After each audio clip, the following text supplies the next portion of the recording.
My husband unalived 5 days ago, August 7th, 2025. I know this is my book talk page, but I have no other pages I really get on. And I wanted to kind of raise awareness and talk about what my husband suffered with his entire life and that we really didn't know about until it was too late. And like help other people to prevent this from happening to them as well. So my husband had IBS, severe IBS. That's what we thought. That's all he had.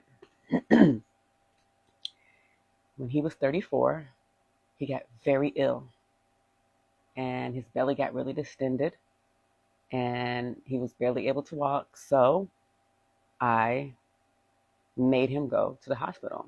I sent him to Grady because he had informed me that Grady was like one of the only places that could really help him. And, you know, most other hospitals would send him home.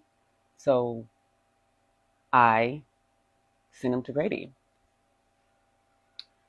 He got the help he needed. And then after Grady, they scheduled an appointment to see if he had FAS. FAS is fetal alcohol syndrome. Now, my husband D'Angelo knew that his mom drank while she was pregnant, but we didn't know. Like, we didn't think to research what are the side effects. We thought that's why he had IBS. We didn't think it was anything else wrong, you know? So he went to this appointment, and I couldn't go because I had to stay home with the kids. He went to this appointment, and they said something about he had an underdeveloped sphincter. And I said, well, could you get any surgery for it? He said, yes. And I said, okay, well, let's do that. And he didn't want to.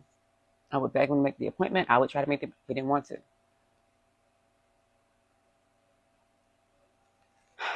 And now I know why.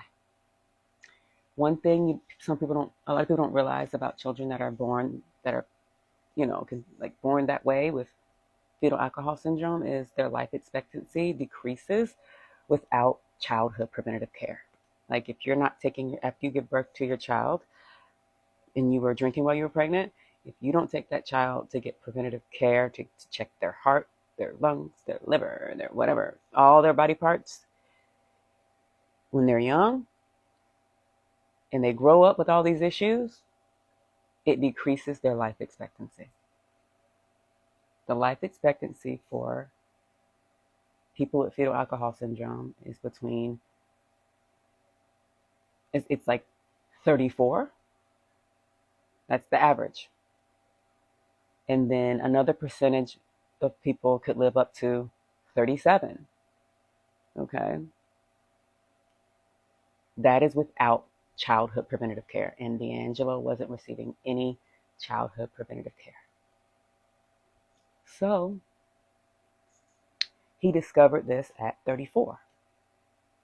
And I think that's the reason he didn't want to talk about it with me, because he didn't want to see me mourn in front of him. And he knew I would try everything in my power to save him. He knew I would. And he didn't want to go through that. That's what I think that's what it was.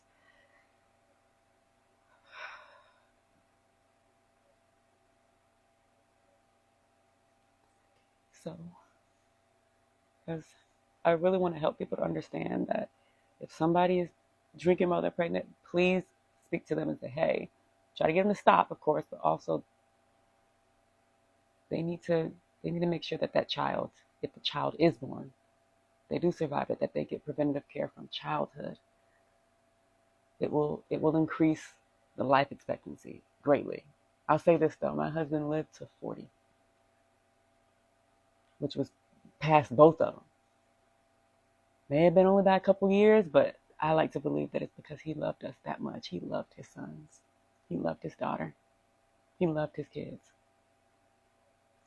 I'm gonna put some pictures up there. D'Angelo loved his babies. He was the perfect father. He was also my soulmate. We were so close.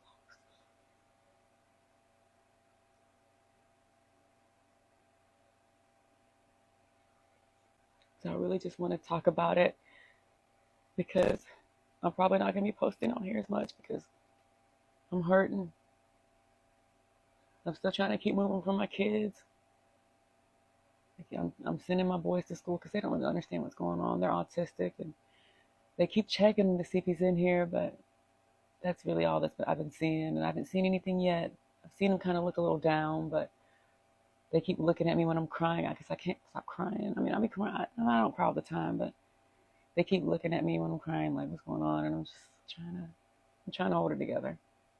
I have help, I have family, but I don't think I'll be able to read for a while. I think about reading a book. Haven't even touched my Kindle. Barely. It's just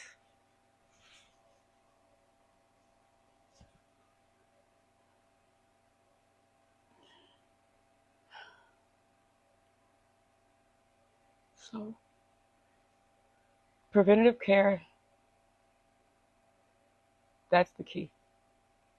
And I'm sad. I'm just hurt because I think he knew, because he kept like saying things that would just make me go, hmm. He would say, I would be tending to the kids and I'd be loving on them, and he'd go, those boys love you. Then he'd go, you could do it by yourself. I was like, don't say that. And then the day before he passed, he said,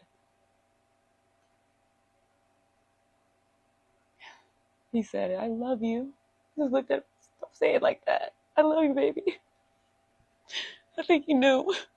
He was watching all these videos too on YouTube. He was watching these videos about like healing the body, but he never told me. He couldn't tell me what was wrong.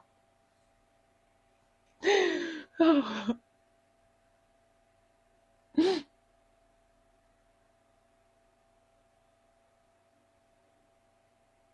You didn't want to watch me hurt, I think.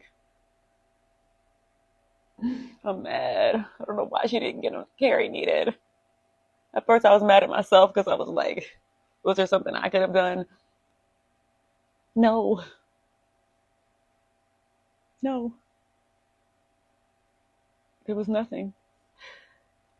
He was too, he didn't get preventative care when he was little, so even if I would have tried to get him started now, I think it was too late. That's why he didn't want to tell me about the appointment. He knew it was too late. I don't know for certain, but I'm gonna figure it out. I'm gonna have to check his medical records and stuff. But yeah, I just need, if you're gonna, in the comments below, anything, say something nice. I don't know. Talk, DM me if you have anything for people that's going through something like this. I'm a mother of 4 disabled kids. I'm a widow. They're all disabled, and I'm overwhelmed. But yeah, I probably won't be posting a lot. But yeah.